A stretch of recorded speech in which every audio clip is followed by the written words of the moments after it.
यहाँ पे close towers आप देख सकते हैं, क्लोज टावर्स हम करने वाले हैं और कैसे एनिमेटेड वीडियो के थ्रू मैं क्लोज टावर्स आपको बना के बताता हूँ प्रैक्टिकली, आप देख सकते हैं। यहाँ पर आपको A B C D E F ये 4 पॉइंट आपको दिख रहे हैं।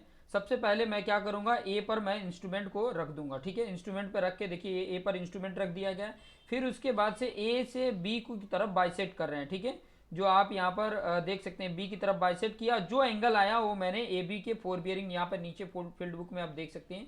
फिर उसके बाद क्या करना है, आपको ए से लेके एफ की तरफ मतलब पीछे की तरफ बाइसेक्ट करना है, और बाइसेक्ट करने पे जो एंगल आ जाता है वो एफ ए लाइन के लिए बैक बियरिंग, देखिए यहाँ पे लिख सकते हैं, यहाँ पे देख सकते हैं फील्ड बुक में लिखा हुआ 39 डिग्री 30 मिनट आ गया। फिर बी पर मैंने इंस्ट्रूमेंट को सेट कर दिया। अब बी से मैंने सी आगे की तरफ किया, और जो 4 बियरिंग आया देखो BC का 4 बियरिंग लिख दिया।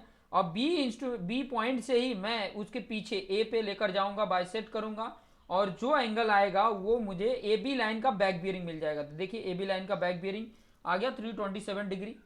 तो ये प्रिज्मेटिक कंपास यूज करके हम ये प्रैक्टिकल परफॉर्म कर रहे हैं। फिर बाद में सी पर मैंने इंस्ट्रूमेंट सेट कर दिया, सी से डी की तरफ बाइसेक्ट किया। यहाँ पे देख सकते हैं ऊपर अलग अलग फिगर में मैं एक्सप्लेन करके बता रहा हूँ। तो जो भी रीडिंग आया देखिए यहाँ पे कितना आया 74 डिग्री 30 मिनट आपका एंगल आ गया। फिर बाद में सी से बी की तरफ पीछे की तरफ जब बाइसेक्ट करोगे, ठीक है, बाइसेक्ट करोगे और जो एंगल आएगा वो हमारा BC लाइन का बैक बियरिंग हो जाएगा। तो देखिए 288 डिग्री आ गया।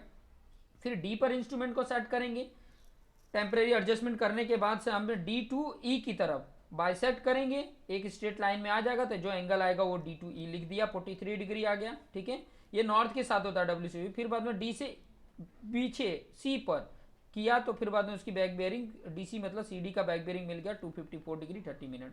फिर ई पर इंस्ट्रूमेंट सेट किया, और आगे की तरफ EF लाइन का 4 बेयरिंग मिल गया 312 डिग्री, जो मैंने यहाँ पे फील्ड बुक पे देखिए लिखते जा रहे हैं। उसके बाद से उसके पीछे डी पे बाइसेट किया और एंगल नोट डाउन किया, जो उसकी DE लाइन का बैक बेयरिंग मिल गया। फिर एफ पर इंस्ट्रूमेंट को सेट कर दिया और ए पर लिया, तो उसका 4 बेयरिंग मिल गया 290 डिग्री 30 मिनट। और पीछे जब ई की तरफ ई पॉइंट पर बाइसेक्ट करेंगे, तो एफ से उसकी बैक बेयरिंग मिल जाएगी, EF की बैक बेयरिंग 132 डिग्री 30 मिनट। ये इस तरीके से कैलकुलेट कर लोगे। फिर बाद में उनके बीच का डिस्टेंस मेजरमेंट कर लेते हैं, ए से बी का मेजरमेंट, बी से सी, सी टू डी, डी टू ई, और ई टू एफ, और एफ टू ए।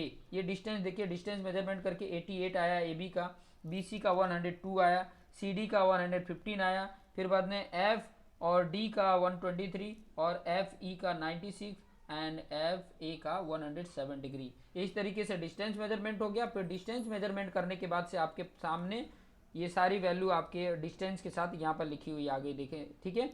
और इसके बेस पे आगे के जितने भी कैलकुलेशंस होंगे, जैसे कि इंक्लूडेड एंगल फाइंड आउट करना हो, या अगर इसके अंदर रॉन्ग आई हो तो लोकल अट्रैक्शन मेथड यूज करके इसको हम करेक्ट भी कर सकते हैं। तो बहुत सारे इसमें अलग अलग सिचुएशंस होंगे जिसको हमें सीखेंगे। जैसे यहाँ पे देख सकते हैं कि उसके इंक्लूडेड एंगल फाइंड आउट करने के लिए जो तरीका मैंने बताया, वो तरीका यूज करके यहाँ पर एंगल ए फाइंड आउट कर लेते हैं और एंगल बी फाइंड आउट कर लेते हैं। तो ये चीज़ें आप यहाँ पर देख सकते हैं, और इस तरीके से कैलकुलेट करके और आगे की वैल्यू आप कैलकुलेट करके फाइंड आउट कर सकते हैं, ठीक है।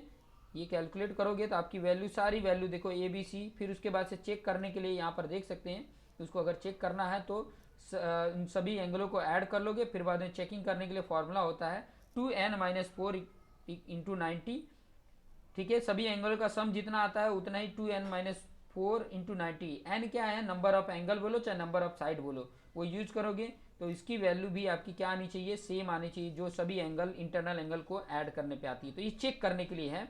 तो इस तरीके के कॉन्सेप्ट को यूज करके हम आसानी से सारी वैल्यू कैलकुलेट कर लेते हैं, ठीक है।